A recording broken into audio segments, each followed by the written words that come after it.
여러분 안녕하십니까? 뉴스가 있는 저녁 변상욱입니다. 미국이 세계무역기구 정례회의에서 일본의 손을 들어줬습니다. 미국은 한국에 대한 일본의 수출 규제는 일본의 안보상 조치이고 일본이 판단해서 할 일이라는 의견을 냈습니다. 미국도 안보를 명분으로 주요 국가의 수출을 관세나 덤핑 등으로 늘 압박해왔기에 결국 자기 합리화를 펴는 셈입니다. 미국의 통상적인 의견 제시로 가벼이 보지 말고 외교적 대응과 대책에 나서야겠습니다. 뉴스가 있는 저녁 오늘 준비한 내용을 안기령 앵커가 소개합니다. 전해주시죠.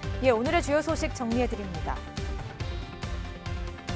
주말과 휴일에 이어 오늘도 중부 지역에 집중호우가 쏟아지면서 피해가 커지고 있습니다. 주택과 농경지 등 침수 피해가 잇따르고 있고 도로와 철도도 곳곳에서 통제되고 있습니다. 현재 상황 알아보겠습니다. 집중호우로 경기 평택의 한 공장에서는 뒷산에 토사가 밀려 내려와 작업자 3명이 숨졌습니다. 경기 가평에서도 토사가 펜션을 덮쳐 3명이 목숨을 잃었습니다. 관련 소식 잠시 뒤에 전해드리겠습니다. 부동산 정책을 두고 속도전을 강조해온 더불어민주당이 내일 국회 본회의에서 부동산 관련 법안을 모두 처리하겠다고 밝혔습니다. 민주당은 또 내일 정부와 당정 협의를 열고 주택 공급의 확대 방안도 논의하기로 했습니다. 앞으로의 부동산 시장 최백은 교수와 이야기 나눠보겠습니다. 임대차법 통과로 집주인들이 전세 대신 월세로 대거 전환할 것이라는 언론의 비판 보도가 잇따르는 가운데 국내 주요 언론들이 정작 박근혜 정부 시절에는 월세가 대세라며 앞다투어 홍보성 기사를 쏟아냈던 것으로 나타났습니다. 비슷한 부동산 정책을 두고도 정권에 따라 보도 태도를 바꾸고 있는 언론의 실태, 잠시 뒤 자세하게 살펴보겠습니다.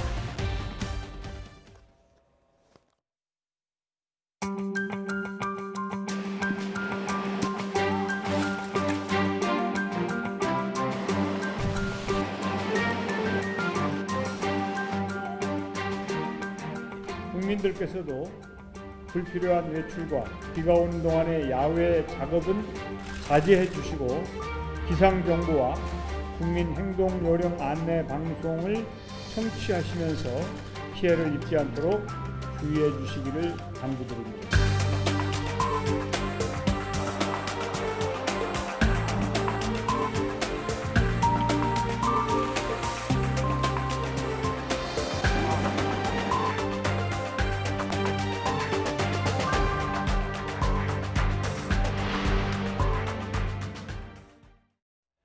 집중호우가 계속된 경기 평택의 공장에 토사가 쏟아져 3명이 숨지고 1명이 크게 다쳤습니다. 경기 가평의 펜션에도 토사가 덮쳐 일가족 3명이 심정지 상태로 발견됐습니다. 취재기자를 연결해 보겠습니다. 김승재 기자. 네, 사회부입니다. 네, 평택과 가평 자세한 상황을 전해주시죠. 네, 오늘 오전 10시 50분쯤 경기도 평택시 청부급의 한 반도체 부품 공장에 토사가 쏟아졌습니다. 오전에만 131mm가 넘는 비가 쏟아져 공장 뒤편 야산이 무너진 건데요. 소방당국은 1시간 반 만에 토사에 매몰됐던 작업자 4명을 찾아냈습니다. 발견 당시 의식이 없었던 3명은 병원에 이송됐지만 결국 숨졌습니다. 나머지 1명은 다발성 골절 등으로 크게 다쳐서 치료를 받고 있습니다. 작업자들은 천막 등을 이용해 만들어둔 가건물 형태의 작업장에서 일하다 사고를 당한 것으로 알려졌습니다. 토사가 수미터 높이로 순식간에 쌓인 탓에 중장비 없이는 진입이 불가능했고 구조에 어려움이 있었다고 소방당국은 밝혔습니다. 소방당국은 매몰된 근로자가 더 있을 수 있어서 수가 수색 작업을 하고 있습니다. 비슷한 시간 경기도 가평군의 한 펜션에서도 토사 매몰 사고가 발생했습니다. 오전 10시 40분쯤 토사가 무너져 가평읍 펜션을 덮쳤습니다. 펜션을 이용하던 휴양객 일부는 무사히 대피했지만 3살 난 어린이 1명을 포함해 일가족 3명이 심정지 상태로 발견됐습니다. 발견된 65살 여성과 37살 여성은 모녀 관계이고 남자 어린이는 손자인 것으로 확인됐습니다. 사고 현장엔 아직 1명이 더 매몰돼 있는 것으로 알려져 소방당국이 구조 작업을 벌이고 있습니다. 가평군에는 오늘 오후 1시까지 최대 200mm의 많은 비가 내렸습니다. 지금까지 사회부에서 전해드렸습니다.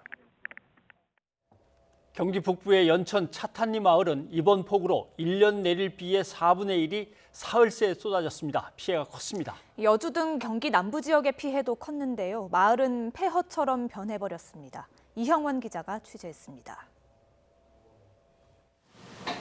창문 높이까지 차올랐던 빗물 자국이 선명합니다. 순식간에 불어난 물에 집안 곳곳 멀쩡한 곳이 없습니다. 퍼내고 또 퍼내도 물바다로 변한 바닥이 쉽게 드러나지 않을 정도입니다. 양동이 가득 비워내기를 수십 차례. 겨우 빗물을 걷어낸 자리는 온통 진흙투성입니다. 현관문이 안 열릴 정도로 물이 수압이 세가지고 창문을 열고 그러고 탈출을 했습니다. 그 당시에는 물은 허리 조금 약간 못 미쳐. 이렇게 내린 비만 사흘새 300mm가 넘습니다. 1년 강우량의 4분의 1이 퍼부으면서 마을은 초토화됐습니다. 비가 잠잠해진 사이 군부대 장병 100여 명이 투입돼 복구 작업이 이뤄졌지만 앞으로가 막막한 건 어쩔 수 없습니다. 이거 하루에 안 끝나요. 여기가 침수 지역이라서 사실 뭐 어떻게 생각하면 여기 사는 게 잘못이에요. 이제는 이곳을 떠나고 싶어요. 경기 남부 지역은 다시 빗줄기가 거세지면서 복구 작업마저 어려움을 겪었습니다. 언제 또 폭우가 들이닥칠지 모르는 상황에 주민들은 집 대신 마을회관에 머물고 있습니다. YTN 이영훈입니다. 경기도 이천에 있는 산양저수지에 뚝이 터졌습니다. 물 6만 톤이 휩쓸고 간 산양 1, 2마을은 쑥대밭으로 변했습니다. 장대비가 계속 쏟아지면서 복구는커녕 피해만 늘어가고 있습니다. 김우준 기자입니다. 저수지 물 6만 톤이 휩쓸고 간 산양 1, 2마을. 산양 저수지가 터진 지 꼬박 하루가 지났지만 주민들은 여전히 걱정스러운 표정으로 마을 하천을 지켜보고 있습니다. 시간이 갈수록 수위가 높아지자 결국 주민 일부는 간단한 짐만 싸들고 서둘러 몸부터 피했습니다. 우선 여기에 피해 있을 거야. 시간당 30mm가 넘는 호우가 쏟아지면서 이렇게 세찬 계곡물처럼 흐르는 마을 하천은 한때 위험 수위까지 높아졌습니다. 주말부터 뜬 눈으로 밤을 지새운 주민들은 그저 하늘이 야속할 뿐입니다. 지금 그 일기예보에는 앞으로 300mm가 더 온다 그랬는데 저 보시다시피 우리 지금 저 다리가 범람 위기에 있습니다. 저 300mm 오기로 말하면은 비가 소강 상태일 때 드문드문 진행됐던 복구 작업도 결국 중단됐습니다. 일단 철수한 상태예요. 비가 너무 많이 오니까 뭐 어떻게 할 수도 없고 해서 장비만 지금 움직이고 있는 거죠 지금. 주민들은 피해 복구는커녕 2차 피해마저 우려되는 상황이라고 호소합니다. 끊임없이 쏟아지는 장대비에 쌈 채소를 키우던 비닐하우스 20동은 물에 잠겼고 그 뚝에 있는 물이 우리 하우스를 다 쏠렸어요. 우리가 바로 하천 옆에 하우스가 있어서 하우스 20동이 완전 다 무너졌어요. 그냥. 산양 저수지에서 3km가량 떨어진 본죽 저수지 일부가 무너지면서 인근 주민들이 대피하기도 했습니다. 하루 동안 이천시에 추가로 접수된 비 피해 신고만 수십 건에 이릅니다. 대피령에서 저희가 이제 130명 정도가 지금 대피를 하고 있는데 경기도는 피해가 속출함에 따라 9년 만에 재난대책본부 근무 체계를 비상 2단계에서 4단계로 격상시켰습니다. YTN 김우준입니다. 집중호우와 팔당댐의 방류로 한강과 지류 하천의 물높이가 올라가면서 서울 곳곳에 도로가 침수됐습니다. 특히 동부 간선도로와 올림픽대로 등이 막혀 시민들이 불편을 겪었습니다. 나혜인 기자입니다. 방대비가 쏟아지는 가운데 하천을 가득 메운 흙탕물이 빠르게 흐릅니다. 다리 턱 밑까지 물이 차오르다 보니 물길 옆 산책로는 짐작하기도 어렵습니다. 계속된 집중호우로 범람한 한강 지류 중랑천의 모습입니다. 한 30년 좀 넘게 살았는데요.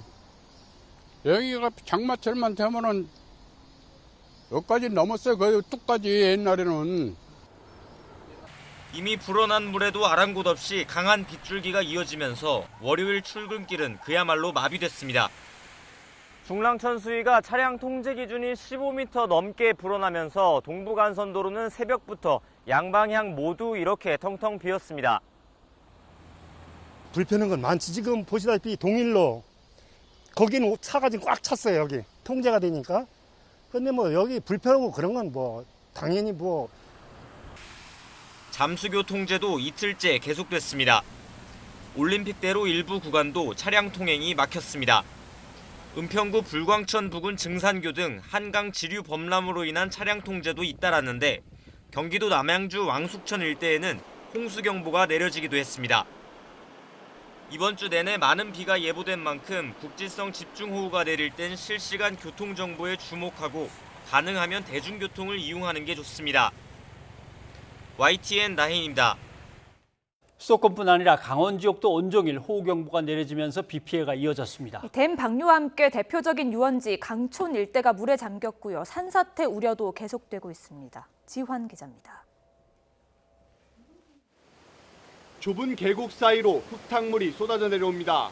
밤새 내린 비에 물은 무섭게 불어났습니다. 30-40배는 더 내려오는 거죠. 여기 평소에는 사람들이 물복심 맨발로 이렇게 물속에 다니고 그랬거든요. 피해는 철원과 양구 등 강원 북부 지역이 가장 컸습니다. 하천 범람 위기에 주민 대피령까지 내려진 마을. 다리 물웅덩이 위로 차량이 위태롭게 지나갑니다. 아파트 주차장에서는 벽면이 무너져 내리며 차량 여러 대가 깔렸습니다. 공사 중이던 임시 가교 상판도 폭삭 주저앉았습니다. 다 떠내려갔잖아요. 다 떠내려가버리고 지금 저 계단이 떠 있어 지금 이렇게. 집안까지 들어닥친 토사에 망연자실한 주민. 군 장병까지 투입됐지만 복구는 엄두가 나지 않습니다. 북한강 최상류 댐도 올해 처음 수문을 열었습니다. 불과 12시간 만에 개방 수문은 10개로 늘었고 초당 수천 톤을 토해냈습니다. 댐 수문을 개방하니 하류 유원지는 물바다입니다. 하천 도로는 물에 잠겼고 난간에 걸친 수초만 어지럽게 널려 있습니다. 시간당 70mm가 넘게 내린 북춘천과 철원은 기상청 관측 이후 1시간 최대 강수량 기록을 갈아치웠습니다. 지반이 약해진 가운데 이제 걱정은 산사태. 산사태 취약지구가 2,600여 곳에 달하는 가운데 강원도는 산사태 위기 경보를 경계 단계로 올렸습니다. YTN 지환입니다. 지난 주말부터 폭우가 내린 충북에서는 4명이 숨지고 8명이나 실종되는 등 큰 피해가 났습니다. 충북도는 피해가 큰 충주와 제천 등에 대해 특별 재난지역 선포를 정부에 건의했습니다. 김동우 기자입니다. 어디서부터 손을 대야 할지 모를 정도로 폭우 피해는 컸습니다. 주택 파손이나 침수, 도로 유실, 산사태, 전신주 파손, 농경지 침수 등 이루 다 말할 수 없습니다. 침수된 농경지는 그저 물이 빠지기를 바랄 뿐이지만 이미 토사가 농작물을 뒤덮어 올 농사 망쳤습니다. 집안이 침수되면서 가재도구가 온통 물에 젖어 폐기 처분해야 할 판입니다. 피해 주민과 이웃들이 나서 가재도구를 밖으로 내놓고 방바닥에 쌓인 토사를 제거합니다. 하지만 비가 그치지 않아 복구의 기운이 나질 않습니다. 콘크리트를 끌어가지고 이제 집은 갈 수 있게 해놨어요. 그러니까 전기, 인터넷 아무것도 안 되니까 한 달 이상 걸릴 것 같아요. 산사태로 형태조차 없어진 마을 앞 하천을 정리하고 있지만 토사가 워낙 많아 응급 복구조차 어렵습니다. 유실된 도로에서는 중장비가 나서 무너진 부분에 흙을 채우고 다지고 있지만 큰 비가 오면 별 소용이 없습니다. 차선이 없어져가지고 어제 이제 긴급하게 일단 1차선만은 확보했고 오늘 이제 톱마대 싸서 2차선 확보할 계획입니다. 산사태로 3탄역 철로를 뒤덮은 엄청난 토사를 치우느라 중장비가 분주하게 움직입니다. 쓰러진 전신주를 세우고 전력을 다시 공급하는 작업도 이루어지고 있습니다. 터널 들어간 게 지금 전기가 죽어가지고 저 안에서 발전기를 쓰는데 용량이 딸려가지고 긴급으로 지금 고압을 다시 넣어주는 작업을 하는 거예요. 피해가 큰 충주, 제천, 음성, 단양의 충북도는 특별 재난지역 선포를 정부에 건의했습니다. 하지만 강한 비가 더 내릴 것이라는 예보에 응급 복구마저 차질을 빚을까 피해 주민들의 상심은 더 커가고 있습니다. YTN 김동호입니다. 이번엔 충남 천안을 살펴보겠습니다. 오늘 오전부터 폭우가 강해져 피해가 크다고 합니다. 천안 주민을 연결해서 피해 상황을 한번 들어보겠습니다. 안녕하십니까? 안녕하세요. 예. 지금도 비가 많이 내리고 있는 중입니까? 지금은 소강 상태고요. 오후 2시 정도까지 폭우가 쏟아지다가 지금은 점점 적게 내리다가 소강 상태인 상태입니다. 폭우가 강해진 건 언제부터였습니까? 한 11시 정도서부터 조금씩 내리기 시작하다가요. 빗줄기가 본격적으로 내린 거는 12시 반에서 1시 사이부터 본격적으로 내린 것 같아요. 네. 예, 지금은 댁에 계시는 건가요? 예, 지금은 집에 있고요. 예. 사시는 곳은 피해가 어느 정도입니까? 저는 고층에 살아서 피해는 없는데요. 그 지하 그쪽 주택에 사시는 분들은 좀 피해가 있다고 들었어요. 예. 지금 일하는 곳이 대형 마트라고 얘기 들었습니다. 혹시 뭐 물이 밀려 들어오다든가 피해가 있었습니까? 마트 앞까지 물이 차서 손님들이 나가지 못하는 상태여서요. 예. 그걸 대비해서 모래 주머니 같은 것도 마트 앞에다 깔아놓고 대비를 해서 다행히 그 물이 들어오지는 않았습니다. 네. 예, 지금 찍어서 보내주신 사진 영상이 화면에 나가고 있는데요. 도로가 완전히 물에 잠겼습니다. 도로가 얼마 만에 이렇게 잠긴 겁니까? 30분 처음에는 그 도로 끝부분에 물이 조금씩 차는 것처럼 보였는데 예. 30분도 안 돼서 바퀴 반만큼 찼고요. 예. 1시간 정도 돼서는 그 승용차 좌석 유리 높이만큼 물이 차가지고 사람들이 차를 버리고 나오는 사람들이 있었어요. 예. 뭐 한 오전 10시, 11시쯤부터 비가 조금 굵어져서 한 예, 두어 시간 예. 내린 건데 저렇게 돼버렸군요. 네, 그럼 네, 지금은 물이 좀 빠져서 차량 통행은 가능한가요? 어떻습니까? 교통 상황이? 네, 일반 도로는 차량 통행이 가능하고요. 그 지하 도로 같은 경우에는 아직도 물이 차서 그쪽은 우회해서 가고 있다고 들었습니다. 예. 그렇다면 천안에서 지금 가장 피해가 큰 곳은 어디라고 합니까? 아무래도 그 중앙시장이 지대가 낮아서 제일 피해가 크다고 들었고요. 예. 그 뭐 굴다리나 뭐 고가 도로 같은 경우에도 피해가 좀 있다고 하는데 아무래도 시장 쪽이 피해가 제일 크다고 들었습니다. 네. 혹시 주변에 지인들 피해가 있으신가 일일이 전화 돌려보고 계십니까? 예, 아무래도 피해 갔는지 안 갔는지 다 전화를 해보고요. 사진도 서로 다 공유하고 있고요. 예. 비가 갑자기 많이 내렸다고 들었는데요. 뭐 대피 안내 문자는 잘 받으셨습니까? 예, 그 안내 문자 계속 뭐 10분, 뭐 5분 사이 내로 계속 그 연락이 왔어요. 예, 알겠습니다. 이렇게 또 피해 사진도 찍어 보내주시고 해서 고맙습니다. 예, 감사합니다. 네, 이번에는 철도 상황을 살펴보겠습니다. 복구 작업이 일부 진행돼서 중앙선은 운행이 재개됐지만 태백선, 영동선, 충북선은 전 구간 또는 일부 구간에서 여전히 멈춰 있습니다. 특히 충북선은 철로의 노반 자체가 유실돼 복구에 한 달가량 걸릴 것이라는 전망도 나오고 있습니다. 오점곤 기자입니다. 충주와 제천 사이에 있는 충북선 철도 3탄역. 장대비를 타고 흘러내린 토사와 나무, 돌이 철로를 완전히 점령하고 있습니다. 중장비가 동원돼서 치우고 있지만 한마디로 엄두가 안 나는 상황. 게다가 비가 완전히 그친 상황이 아니어서 아직은 기초적인 복구 작업밖에 할 수 없습니다. 지금 아직까지 이제 집중호우가 끝나지 않은 상황이다 보니까 물기를 잡아주는 작업이라든가 그래서 그런 나무가지를 제거하는 작업들 뭐 이런 기본적인 작업만 하고 있는 상황이죠. 토사가 철길을 덮친 것도 문제지만 주변 철로에 노반이 유실된 게 훨씬 더 심각합니다.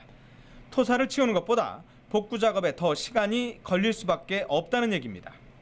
그래서 코레일 측에서는 복구 작업에는 1, 2주일의 문제가 아니고 한 달가량 소요될 것이란 전망도 나오고 있습니다. 하천이 범람하면서 노반 자체가 유실이 된 구간이 발생이 됐어요. 그러다 보니까 여기는 좀 복구하는데 한 30여일 정도 이렇게 걸릴 거로 지금 예상이 되고 있습니다. 이에 따라 충북선은 당분간 일부 구간만 운행하는 상황이 불가피할 것으로 보입니다. 태백선의 열차 운행 중단 상황도 계속해서 이어지고 있습니다. 또한 동해선은 영주 동해 구간 열차 운행이 중단돼 있습니다. 다만 복구 작업이 일찍 끝난 중앙선은 아침부터 전 구간 운행이 일단 재개됐습니다. YTN 오점곤입니다. 중부지방을 강타한 이번 폭우는 이번 주 내내 계속될 거란 예보입니다. 이번 폭우는 강한 바람을 동반하고 있어 그 어느 때보다 주의가 필요한데요. 폭우와 강풍 대비법 이승훈 기자가 정리했습니다. 하수구로 흘러야 할 물이 쏟아진 비를 이겨내지 못하고 역류합니다. 조금 시간이 흐르자 곳곳에서 모인 빗물에 억류한 물이 합치면서 도로 전체는 물바다가 됩니다. 이런 식으로 역류한 물이 주택가로 흘러들면 큰 피해가 납니다. 반지하 등 침수 우려 지역은 물막이판이나 우레주머니를 준비해야 합니다. 집안에 싱크대나 화장실 등 배수시설에 연결된 곳은 잘 살펴야 합니다. 특히 냄새가 난다고 하수구를 덮어뒀거나 빗물 바지에 막힌 곳은 없는지 점검해야 합니다. 이번 주는 강풍에 대한 대비도 철저해야 합니다. 먼저 우유값 등으로 벌어진 창문 틈새 등은 미리 막아둬야 합니다. 바람이 불 땐 다칠 위험이 있으니 유리창 근처는 피해 있어야 합니다. 강풍 속에 운전할 땐 속도를 줄여 방어 운전해야 하고 강한 돌풍은 차를 차선 밖으로 밀어낼 수도 있으니 충분한 안전거리 확보가 특히 중요합니다. 이번 주는 강한 비바람에 전기시설 등의 파손 위험도 커졌습니다. 전기가 끊겼다고 급히 고치려다 발생하는 인명사고가 많기 때문에 그럴 땐 먼저 119나 시군구청에 연락해 꼭 도움을 받으라는 게 관계 당국의 당부입니다. YTN 이승훈입니다. 집중호우와 피해가 이어지는 가운데 문재인 대통령도 여름 휴가를 취소했습니다. 문 대통령은 안전관리에 만전을 기해 인명피해를 최소화해야 한다고 주문하면서 국민들도 외출이나 야외 활동에 주의를 기울여 달라고 당부했습니다. 신호 기자입니다. 중부지방 집중호우로 피해가 커지면서 문재인 대통령도 이번 주 휴가를 취소했습니다. 지난 주말 경남 양산 사저에 내려갔다가 여름 휴가에 들어갈 예정이었는데 결국 휴가를 쓰지 않고 청와대로 복귀한 것으로 알려졌습니다. 문 대통령은 지난해에도 일본의 추가적인 수출 규제 조치 발표를 앞두고 여름 휴가를 취소하고 집무실로 출근했습니다. 참모들에게서 상황을 보고받은 문 대통령은 추가적인 인명피해가 없도록 정부와 지자체가 총력을 기울여달라고 당부했습니다. 저지대 상습 침수 지역, 산사태나 붕괴 우려 지역 등은 사전에 철저히 통제하고 주민들도 대피시켜 안타까운 희생을 미연에 방지하도록 최선을 다해달라. 구조 과정에서 소방구조대나 경찰이 희생되는 일이 없도록 신경 써달라는 주문도 함께했습니다. 정부와 지자체, 방송사가 기상 상황과 위험 지역 정보, 주민 행동 지침을 빠르고 상세하게 제공하라고 당부하면서 국민의 협조도 요청했습니다. 재난 안내 방송에 귀를 기울이면서 외출이나 야외 활동에도 특별히 주의를 기울여 주시기 바란다고 당부했습니다. 문 대통령은 피해 상황을 보고받으면서 특별 재난 지역 지정도 검토할 것으로 보입니다. 올해 코로나19 때문에 대구 경북 지역에 한 차례, 지난해에는 태풍과 산불 때문에 3차례 특별 재난 지역이 선포됐습니다. 지자체와 중앙재난안전대책본부가 협의해서 국가적 차원의 지원이 필요하다고 건의하면 문 대통령이 제거하고 선포하게 됩니다. YTN 신호입니다. 중부 지역에 쏟아진 폭우로 팔당된 방류량은 최대 15,000톤까지 늘어났습니다. 이에 따라 한강 수위도 높아지면서 어제 오후부터 전면 통제된 잠수교는 여전히 통행이 불가합니다. 자세한 내용을 현장에 나가 있는 취재기자를 연결해 알아보겠습니다. 엄윤주 기자. 네, 경기도 하남 팔당댐에 나와 있습니다. 네, 그곳 상황이 어떤지 전해주시죠. 1시간 전부터 빗방울은 거세게 굵어지기 시작했습니다. 제 뒤로 보이는 팔당댐에서 거세게 흐르는 물소리는 귓가에 생생하게 들릴 정도인데요. 가까이서 보면 무서울 정도로 쉴 새 없이 물보라를 일으키면서 물을 쏟아내고 있습니다. 팔당댐은 오늘 오후 3시쯤 초당 15,000톤까지 방류량을 늘렸습니다. 최근 5년간 기록을 살펴봤더니 10,000톤 이상 방류한 것도 2-3차례 불과했는데 오늘 방류량이 역대 최대치입니다. 이후 하루의 실시간 수위 상황을 고려해 방류량을 탄력적으로 조정했고 오후 7시 기준 9,229톤을 방류했습니다. 이곳 팔당댐은 한강 수위에 직접적인 영향을 줘 수도권 홍수 조절의 중요 시설인데요. 이로 인해 잠수교는 이틀째 차량과 보행자 통행이 전면 통제되고 있습니다. 오후 7시 기준 수위는 8.33m인데 1시간 전보다 다소 줄어들었습니다. 하지만 여전히 잠수교의 차량 통행 제한 기준인 6.2m는 훌쩍 넘긴 상태고 진입로부터 물에 잠긴 상황이기 때문에 통행 제한이 아니더라도 이용할 수 없습니다. 반면 서울은 오후 들어 비가 잦아들면서 서울 동부간선 도로는 11시간 만에 모든 구간 통행을 재개했습니다. 또 집중호우로 서울 올림픽대로가 침수되면서 가양대교부터 반포대교까지 통제됐던 차량 통행도 오후 5시 반부터 전면 해제됐습니다. 반면 침수된 여의 상하류 나들목 등 저지대는 여전히 통제된 상태며 해제에 시간이 걸릴 것으로 보입니다. 하지만 퇴근 시간인 지금 차량이 늘어나면서 올림픽대로 반포대교에서 성산대교 김포 방향 일대가 정체를 빚고 있습니다. 강수량과 한강 수위 변화에 따라 통제 구간이 바뀌거나 해제되고 있는 만큼 실시간으로 도로교통 상황 확인하셔야겠습니다. 또 가능하면 대중교통을 이용하는 게 좋습니다. 이런 가운데 환경부는 여름철 홍수기 기상과 수문 상황이 심각 단계에 격상하면서 종합상황실 가동에 들어갔습니다. 상황에 따라 지방 하천 65개 지점에 대해 관계기관과 주민에게 홍수특보를 발령합니다.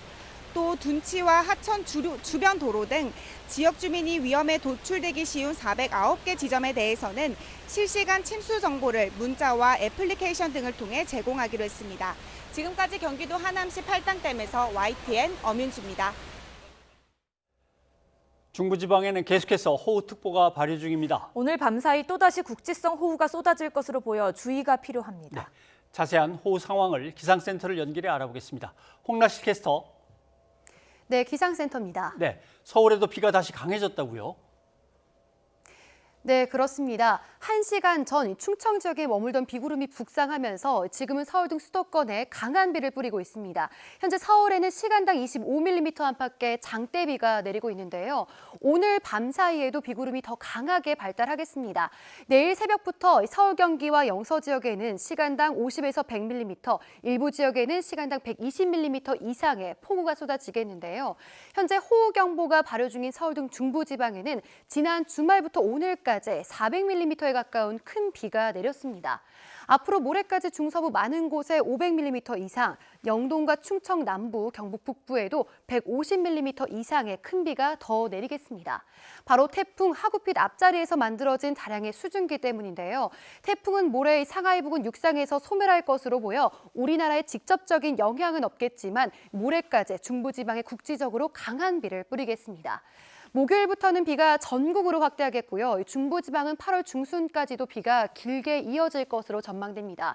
역대 최장 장마로 인해 계속해서 호우 피해가 발생하고 있습니다. 추가 피해가 우려되는 만큼 위험 지역 출입은 자제하시고 안전사고에 만전을 기해 주시기 바랍니다.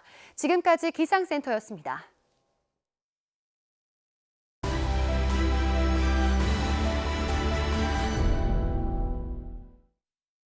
네, 이어서 국회 소식입니다. 임대차 계약 신고와 세금 등 남은 부동산 관련 법 11개가 마지막 관문인 법제사법위원회 문턱을 넘었습니다. 내일 국회 본회의 통과를 앞두고 있습니다. 더불어민주당이 시장의 안정과 투기 억제를 위해 신속한 처리를 강조하고 있는 가운데 미래통합당은 국민 갈등만 조장하고 있다면서 부작용이 속출할 것이라고 반발했습니다. 우철희 기자입니다. 국회 법제사법위원회 시작부터 충돌했습니다. 통합당은 임대차법에 이어 남은 부동산법마저 소위원회 구성과 심사조차 건너뛴 채 밀어붙이냐고 반발했습니다.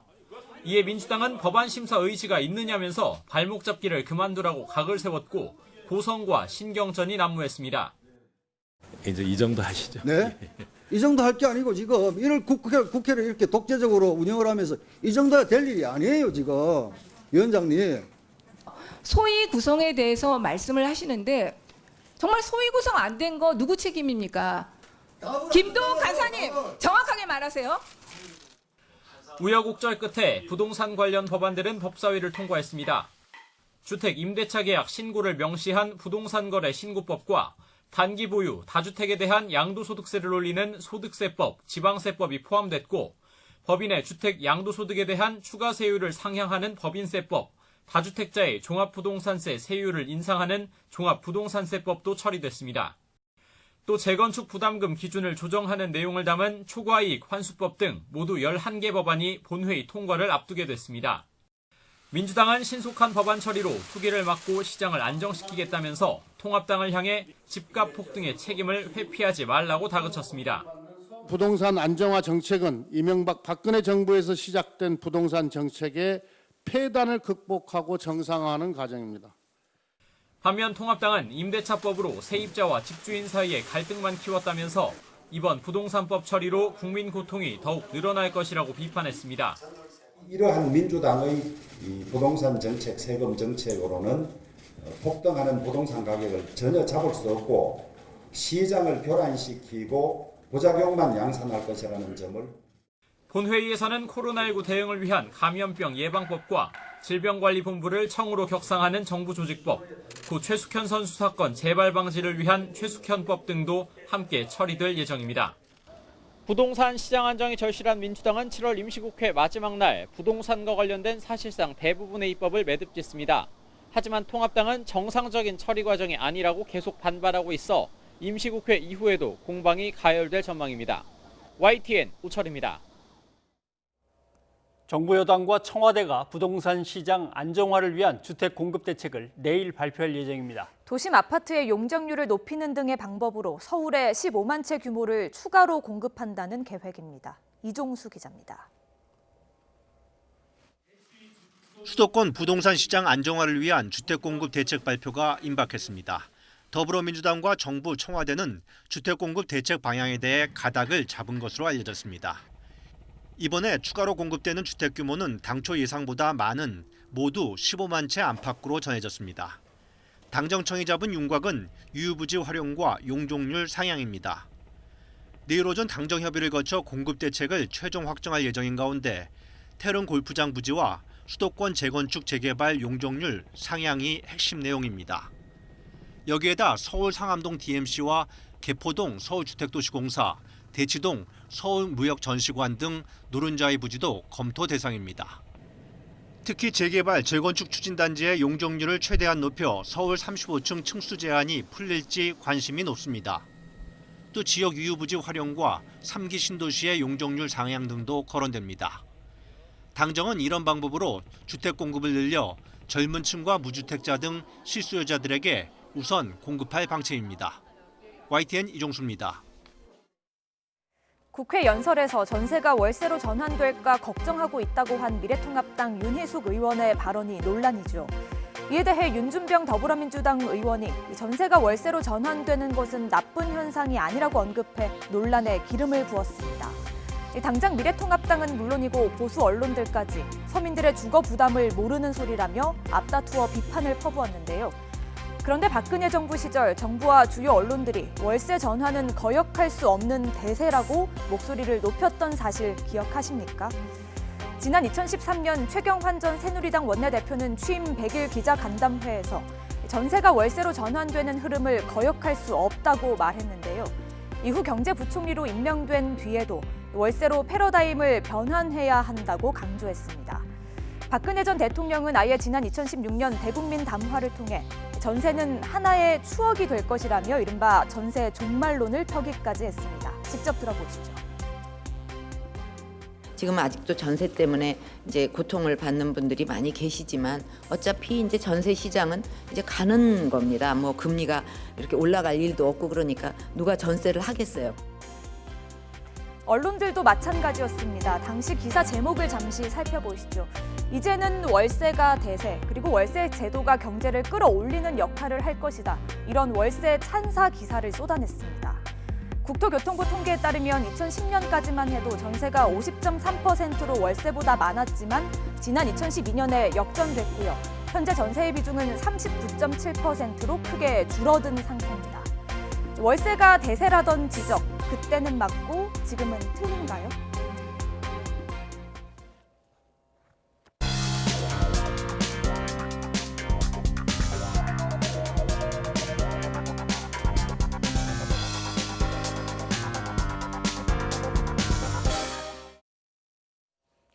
네, 앞서 보신 것처럼 민주당이 내일 국회 본회의에서 부동산 관련 법안을 모두 처리하겠다고 밝혔습니다.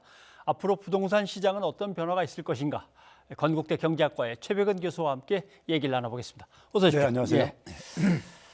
부동산 법 통과를 놓고 여야가 치열합니다.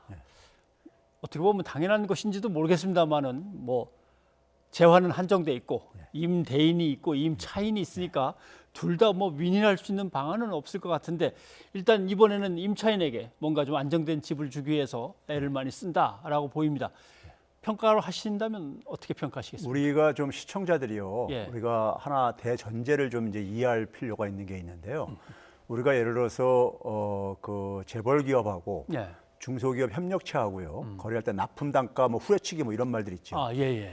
그랬을 때 우리가 그 부분이 발생했을 때 우리가 누가 개입하냐면 공정거래위원회에다가 개입을 하고 그랬어요. 네. 불공정거래라고 해가지고요. 네. 그럼 우리가 시장이라는 데는 기본적으로 뭘 전제로 하는 거냐면요. 공정한 경쟁을 전제로 시장은 우리가 제도로 우리가 허용하고 있는 겁니다. 예. 근데 우리가 시장이 공정거래가 안 될 때, 안 될 땐 거기 그러니까 공정거래위원회도 개입을 하고요. 정부가 그러니까 개입할 명분이 있는 겁니다. 그럼 우리가 전월세 시장이 지금 어떤 상황이냐 보면요. 예. 우리가 소위 말해서 전세보다 월세 같은 경우 임대료가 시장 평균 수익보다 높다 그러잖아요. 그렇죠? 예, 지금 그렇죠. 금리는 그러니까 2% 미만인데 네네. 거기는 한 4 내지 5% 정도는 형성되고 있으니까요. 그렇죠? 그 얘기는 결국 뭐냐면 시장이 제대로 작동한다면은 이것도 그러니까 시장 평균 수익을 내려가야 되는 겁니다. 예. 그러니까 이게 안 내려간다는 얘기는 누가 지금 이득을 보고 있느냐? 그 아. 시장이 작동 안 됨으로써 임대인이 보고 있는 거죠. 예. 분명히 그렇죠. 높은 수익을 시장 평균 수익보다 높은 수익을 얻고 있으니까요. 네네. 그 얘기는 결국 뭐냐면은 아까 재벌과 중소기업 관계처럼 이 시장도 임대인이 그러니까 우위에 있는 시장이라 이겁니다. 예. 그러면 그 임대인의 어떤 하나의 힘의 우위 속에서 임차인들이 그러니까 고통을 당하고 있는 것이고요.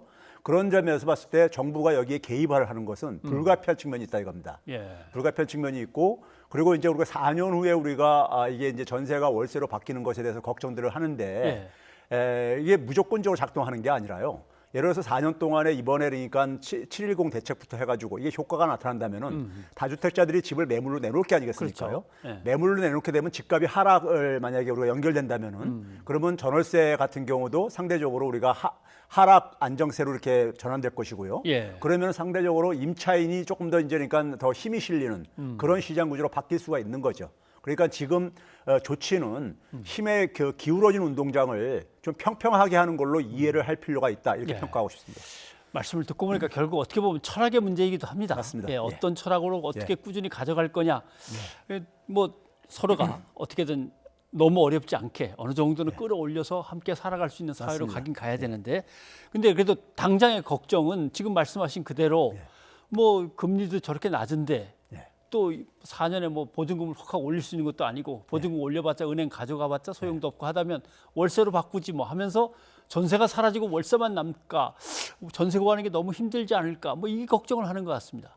먼저 이제 그러니까 우리가 지금 부동산에서 이 월세 수준이요, 월세 수익이 시장 수익보다 높은 것에 대해서 거기 이제 임대인들이 그러니까 적어도 세제 혜택은 별개로 하더라도 그 수익을 지나친 수익을 사실 기대하는 것은 저는 볼 때는 욕심이라고 생각합니다.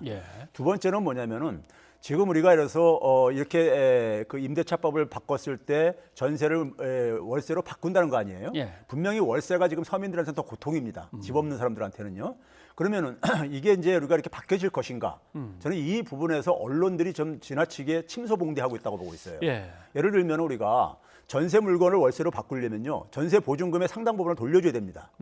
그렇죠? 근데 우리가 지금 보게 되면 다주택자들이 되게 최근에 보게 되면 갭 투자로 이미 이전에도 그러니까는 전세를 월세로 바꿀 수 있었었어요. 그거 막는 사람 하나도 없었죠. 근데 안 바꾼 이유는 뭐겠습니까? 그게 더 수익이 높은데도. 그렇죠. 그러니까 바꿀 수 없다는 것이죠. 사실은 전세를 놓고 그 보증금에다가 대출까지 받아서 또 갭 투자하고 한 거니까. 맞습니다. 월세 보증금이 그 규모가 대출받은 규모가 한 600조 정도 된다는 말이 이런 추정이 있습니다. 그러면 그 돈을 그러니까 돌려줘야 되는 상당 부분을 돌려줘야 된단 말이에요. 그럴 능력이 있는 사람은 뭐 많지. 그러니까요. 그런 점에서 그러니까 전세를 월세로 전환하는 것이 그렇게 그러니까 우리가 대량으로 나올 가능성은 저는 적다고 보는 것이죠. 안기령 앵커가 리포트에서 잠깐 얘기를 했습니다만 전세라는 게 우리나라에만 있는 독특한 맞습니다. 제도인 것 같은데 그때는 왜 아무 말도 안 하다 이때는 또 이렇게 뭐라 그러는가 그 참 의문이긴 합니다. 그러니까 경제 이론적으로 볼 때요. 경제 이론적으로 볼 때 그러니까 수익이 더 높은 쪽으로 집주인이 그러니까 운영하는 것은 자연스러운 결과예요. 그렇다면 우리가 저금리 시대, 아까 최경환 전 부총리가 얘기했듯이 저금리 시대 때 전세로 해가지고 생긴 목돈을 그러니까 운영해봤자 수익이 안 나온다 이거죠. 그러면 결국 뭐냐면 월세로 자기가 전세 보증금만 돌려줄 수 있다면은 월세로 돌리고 싶지 않겠습니까? 당연히 그렇죠. 그 수익이 높다면요. 그렇죠? 그러면 그쪽으로 이제 그러니까 많은 이제 그러니까 돌아가게 되면은 돌아가는 것이 자연스러운 현상이고 만약에 글로 돌아간다면요. 월세가 많이 나올수록 월세 공급 물량이 많아지게 되면 월세 임대료 떨어질 수밖에 없습니다. 그게 시장의 원리예요.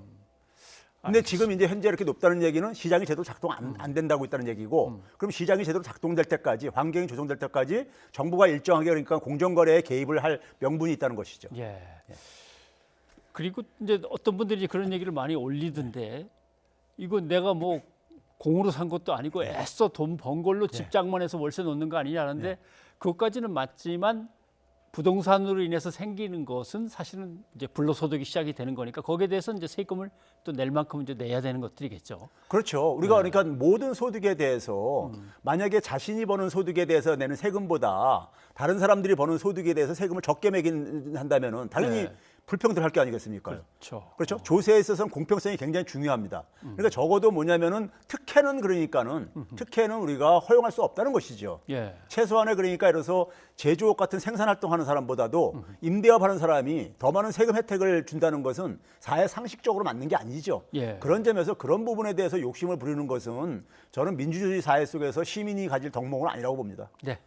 내일은 임대차법 이제 3가지 중에서 남은 것들이 다 통과가 됩니다. 그러면 부동산 시장에 뭔가 긍정적이면서 진짜 집값도 끌어내리고 안정적인 주택 공급이 가능한 어떤 기반 같은 게 마련되겠습니까? 예, 저는 사실 이게 진작 했어야 되는 겁니다. 그러니까 박근혜 정부 때 사실은 그러니까 이 임대차법에 의해 가지고 2014년 말에요.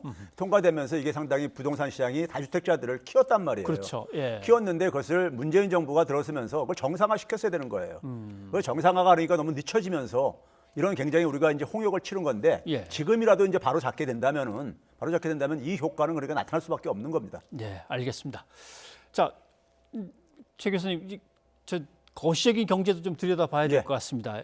보니까 우리 경제 상황이 주요 국가의 2분기 경제 성장률 이제 발표와 함께 쭉 보니까 역시 뭐 세계에서 가장 좋은 성적을 계속 유지하고 있는 것은 분명합니다. 근데 이제 일부 언론에서 자꾸 이제 마이너스만 강조하니까 이게 잘못 전달이 됐는데 뭐 아무튼 2분기 경제 성적도 상당히 좋은 거죠. 분명하죠. 맞습니다. 그러니까 지금 이제 그동안에는 전망치들이 나왔는데 OECD 국가들의 회원 국가들이 속속들이 그러니까 이제 실적치가 발표가 되고 있는 거고요. 지난주까지 그러니까 OECD 한 11개 국가들이 발표가 됐습니다. 했는데 우리가 이제 마이너스 3.3을 이 그래프에서도 지금 이렇게 소개를 하고 있는데 이건 1분기 대비입니다. 1분기 대비. 중국이 11.5%잖아요. 저건 너무 좀 이렇게 우리가 높다고 생각이 들지 않아요? 그게 왜 그러냐면 1분기 때 마이너스 10%였었어요.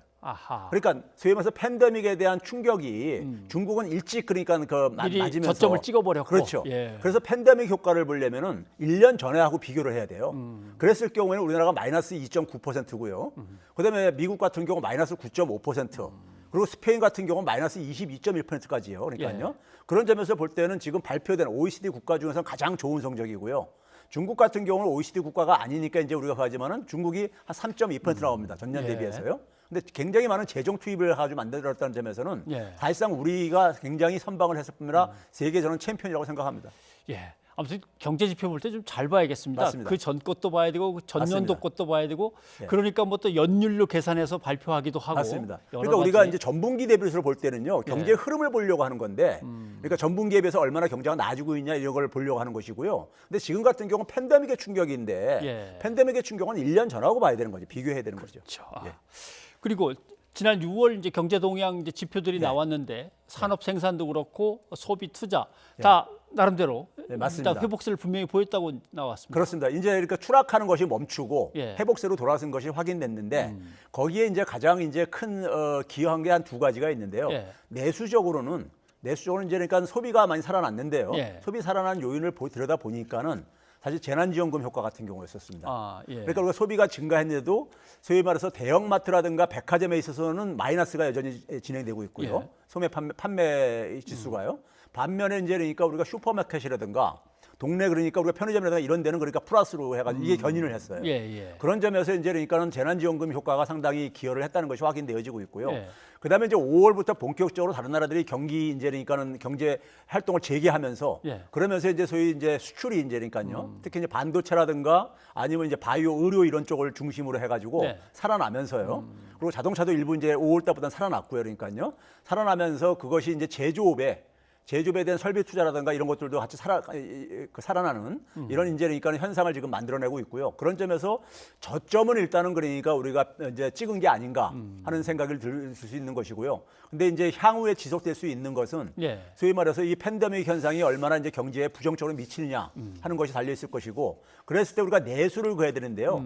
저는 재난지원금을 한 번만 더 줬으면요. 우리나라 성장률이 마이너스 2.9%에서 거의 0%로 됩니다. 그러니까 사실 그러니까 우리가 일본 같은 경우가 지금 그 지난 5월 달까지요. 두 번째 추경을 했는데 어느 정도 했냐면 우리나라 돈으로 2,661조 원을 했습니다. 우리가 한 35조 원 했고요. 근데도 불구하고 일본은 아직 발표는 안 했지만은 지금 뭐 일부 전망에 의하면 마이너스 20%가 넘을 거라고 이렇게까지 하고 있어요. 그런 거에 비하면 우리는 한 번 재난지원금 주는데 한 12조 정도뿐이 안 들어가거든요. 이게 GDP 한 0.5%뿐이 안 차지하고요. 그럼 이 정도 줘가지고 성장률을 플러스로 그러니까 만드는 이런 노력이 저는 적극적으로 필요하다고 보고 있습니다. 아무튼 꽉 쥐고 있던 어떤 길목들이 이제 좀 풀리면서 수출은 뭐 알아서 늘어날 거고. 다만 우리가 할 일은 코로나를 빨리 끝내는 문제하고 그다음에 내수를 한 번 더 좀 이렇게 확 살려보려면 한번 지원금 정도는 한 번 더 줬으면 좋겠다는 말씀입니다. 그래서 터닝 포인트를 좀 만들자 이거죠. 알겠습니다. 최 교수님 고맙습니다. 감사합니다.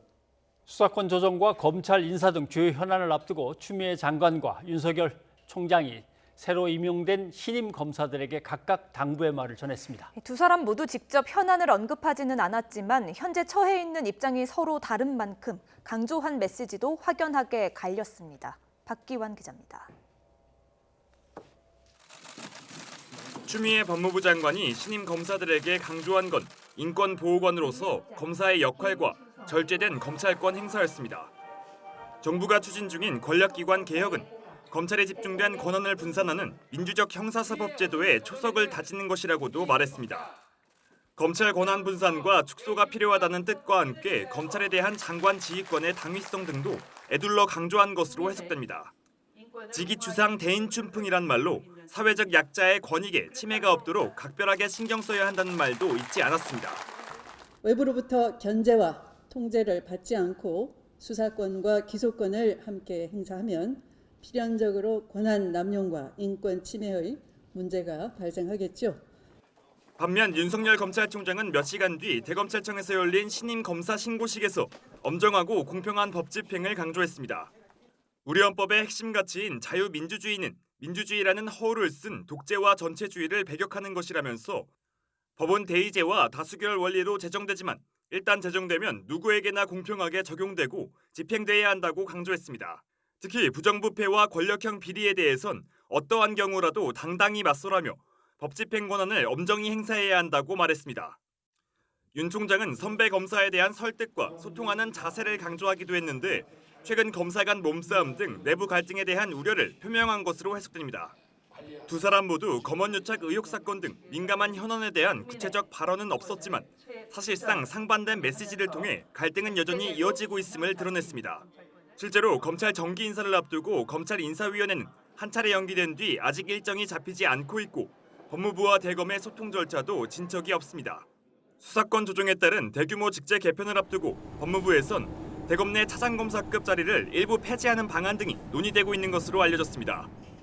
추미애 장관과 윤석열 총장 모두 현안에 대한 직접적인 언급은 피했지만 조만간 단행될 검찰 정기 인사를 두고 양측의 갈등이 다시 고조될 가능성이 커 여전히 긴장감은 가시지 않고 있습니다.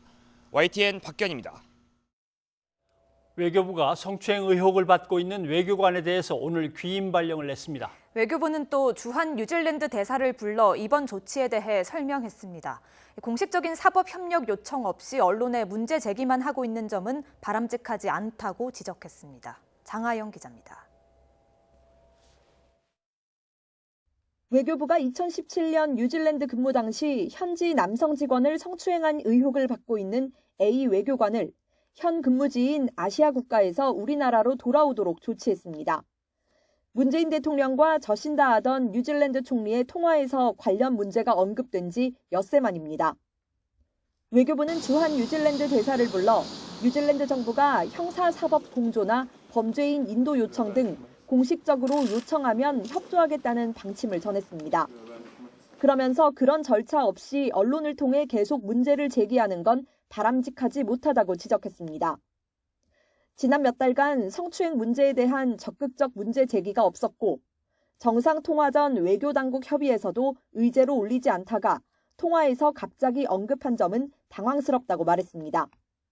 한국 정부가 특권 면제를 포기하지 않아 실망스럽다는 뉴질랜드 총리와 외교부 장관의 이딴 발언도 문제 삼았습니다. A 외교관 개인은 특권 면제 대상이 아니어서 해당 사항이 없고 우리 대사관에 대한 특권 면제는 포기하지 않는 게 국제사회에 공인된 조치라는 겁니다. 지난 3년간 사건 경위에 대해서도 처음으로 상세히 설명했습니다. 피해자가 주 뉴질랜드 한국 대사관과 본부, 뉴질랜드 경찰에 사건을 제기하는 과정에서 접촉의 강도나 부위 등에 대한 진술이 바뀌고 있는 점, A 외교관과의 중재 과정에서 정신적, 경제적 피해 보상을 원했지만 조건이 안 맞아 결렬된 상황도 설명했습니다. 외교부는 A 외교관 귀임 조치 이후 추가 징계를 할지에 대해서는 상황을 보고 판단하겠다며 유보적인 입장을 보였습니다. YTN 장하영입니다. 일본 강제동원 배상 기업의 국내 자산을 현금화하기 위한 절차가 본격적으로 재개됩니다. 일본은 관세 인상 등 보복에 나설 것이라고 경고하고 있지만 당장 조치를 취하기는 쉽지 않을 것으로 보입니다. 도쿄 이경하 특파원이 보도합니다. 지난해 1월 우리 법원은 강제동원 배상 책임이 있는 일본제철에 대해 주식압류를 결정했습니다. 이 결정 사실을 일본제철에 알리는 법원의 공시송달 기한이 끝나게 되면서 매각을 위한 다음 절차가 진행됩니다. 일본제철은 일주일 안에 이 결정에 항고할 수 있는데 아직 공식 입장을 밝히지 않고 있습니다. 何も発行されていないと思いますので、現時点では特に何かコメントするか何か確認できていることもございませんので。 일본 정부는 주식 압류 결정이 나온 지난해부터 현금화할 경우 보복하겠다고 수차례 밝혀왔습니다. 아소 부총리는 이미 국회에서 경제 분야를 중심으로 한 구체적인 조치까지 언급했습니다. 対抗する処置っていうのがいくつもあるのはもうご存知の通りなんで、今やら関税に限らず送金停止とかいろんな方法がありますんで、ビザの発給停止とかいろんな報復処置あろうかと思いますけれども。 일본 정부가 밝힌 보복 조치들이 언제 어떤 형식으로 시행될지는 불확실합니다. 공시송달 기한이 끝났다고 당장 조치를 취할 가능성은 낮다는 전망이 우세합니다. 코로나19 재확산으로 국민 불안이 큰 데다 대외적으로는 최근 센가쿠 열도 주변 해역에서 중국과 심각한 마찰이 이어지고 있기 때문입니다. 지난해 수출 규제 등 한국에 대한 보복 조치 이후 오히려 일본 기업이 피해를 보고 있다는 부정적인 여론도 부담입니다. 일본 정부도 모든 대응책을 검토할 것이라면서도 현금화 전에 풀어야 한다는 점을 강조하고 있습니다. 差し押さえ命令に関する手続きが進むということでありまして、その先で現金化ということになりますと、それは深刻な状況を招くので避けなければならない。 실제로 이 주식을 팔기 위해서는 자산 가치 평가와 일본 제철의 입장을 듣는 절차가 필요합니다. 요미우리 신문은 이 기간만 수개월이 걸릴 것으로 예상된다며 올 연말까지 현금화를 놓고 교착 상태가 계속될 것이라고 전망했습니다. 도쿄에서 YTN 이경아입니다. 미국 마이크로소프트사가 중국의 모바일 동영상 공유 앱 틱톡의 미국 사업 인수 협상을 공식화했습니다. 트럼프 미 대통령은 45일에 협상 시한을 정해 통보한 것으로 전해져 인수 협상에 동의하는 듯한 태도로 돌아섰습니다. 김태현 기자입니다. 마이크로소프트사는 성명을 통해 나델라 최고 경영자와 트럼프 대통령이 대화를 나눴다면서 틱톡의 미국 사업 인수를 위한 논의를 이어가겠다고 밝혔습니다. 이 회사는 대통령의 우려를 해소하는 것의 중요성을 충분히 인식하고 있다면서 안보 심사를 완전하게 받고 미국에 적절한 경제적 이익을 제공할 것이라고 강조했습니다. 이어 틱톡 모회사 바이트댄스와 신속하게 협상을 진행해 어떤 경우에도 9월 15일 이전에 마무리 짓겠으며 그 과정에서 미국 정부와 대통령과도 조율을 이어갈 것이라고 설명했습니다. 마이크로소프트는 틱톡의 미국 사업 외에도 캐나다와 호주, 뉴질랜드 내 사업 인수와 미국 내 다른 투자자들의 참여 가능성도 열어놓았습니다. 또 세계적인 수준의 보안과 프라이버시, 디지털 안전 보호 기능도 추가하기로 했습니다. 트럼프 대통령은 틱톡 인수와 관련해 45일의 시한을 지정했다고 로이터 통신이 보도했습니다. 틱톡의 미국 내 사용 금지 조치를 9월 15일까지 늦추겠다는 뜻으로 해석됩니다. 앞서 미국 내 틱톡 사용을 당장 이달부터 금지할 수 있다고 강경 입장을 밝혔던 트럼프 대통령은 다소 물러선 모양새입니다. We're looking at TikTok. We may be banning TikTok. We may be doing some other things. There are a couple of options, but a lot of things are happening. So we'll see what happens. 바이트댄스는 성명을 내고 우리는 엄격하게 현지의 법률을 준수한다면서 법이 부여한 권리를 적극 이용해 회사의 권익을 지켜나갈 수 있을 것이라고 밝혔습니다. 앞으로 틱톡이 실제로 차단되거나 진행 중인 매각 협상에 제동이 걸린다면 미국을 상대로 법적 절차에 나설 수 있다는 뜻으로 풀이됩니다. YTN 김태현입니다. 시청취자 여러분의 의견 소개해드립니다. 네, 부동산 대책과 관련해서 많은 문자 주셨는데 6365님, 외국인들까지 수도권에 투기를 한다고 하는데 철저한 단속이 이루어져야 합니다. 주셨습니다. 예, 중부지방의 집중호우에 대해서 2369님, 산사태와 침수로 인명피해가 발생해서 안타깝습니다. 돌아가신 분들의 명복을 빕니다. 하셨습니다. 네, 2813님은 저희 집이 안산인데 피해 입지 않았을까 걱정됩니다. 좀 따로 나와 계신 모양이네요. 예, 피해 입으신 분들은 힘내셨으면 좋겠습니다. 주셨고요. 예, 이어서 9007님, 홍수에도 충분히 대비할 수 있는 대책 마련이 필요해 보입니다. 반복되는 피해가 안타깝습니다. 하셨습니다. 여기까지 여러분의 의견 소개해드렸고요. 오늘은 짙은의 사라져가는 것들 들려드리고 마치겠습니다. 중부지방에는 앞으로도 빗줄기가 굵어졌다가 약해지기를 반복할 것으로 보입니다. 네, 추가 피해가 계속해서 우려되는 거니까 위험 지역에 출입하시거나 하는 건 자제해 주시고 안전사고 유의하시기 바랍니다. 저희는 내일 다시 찾아뵙겠습니다. 고맙습니다. 절실했던 마음과 한때 나름 소중했던 것들이 사라져가는 것들이 되어 무너져가는 꿈들이 되어 흩어져가는 우주의 저 먼지들처럼 다시 만날 수가 없다네. 사라져가는 것들이 되어